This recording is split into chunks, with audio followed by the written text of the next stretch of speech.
Una miaka 20, 30, hii video ni kwa ajili yako. Hii video ni kwa ajili yako. Niitie na hao wengine wa miaka 20, 30. Let's talk. Guys, huu sio muda wa kukimbizana na trend. Huu sio muda wa kuangalia nani anafanya nini na wewe ufanye. Huu ni muda wa kujenga maisha yako. I tell you, ni ngumu sana kama utafika miaka 40 huna foundation yoyote. Yaani miaka 40 ndio unaanza kufikiria nianze kutafuta biashara gani, nifanye biashara gani, nafanyaje niongeze vyanzo vya mapato. At 40 ndio unaangalia nifanyeje sasa, nianze kujenga hiki, nianze kujenga kile. Unaweza ukajenga, lakini ni ngumu.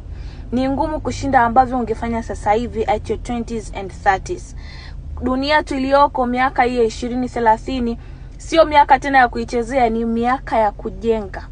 Ni miaka ya kujenga foundation, msingi. Uwe na msingi mzuri.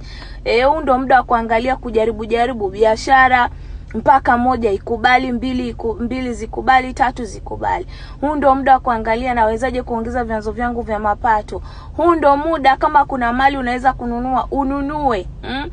Huu ndio muda wa kuinvest, kusave. Uwe na 100 mahali yenye jina lako, kwa sababu kwanza una majukumu mengi. Kushinda majukumu yatakapoongezeka. To build anything ukiwa na miaka zaidi ya 30, uko miaka 40 unaweza, lakini ni ngumu. Tumia muda vizuri.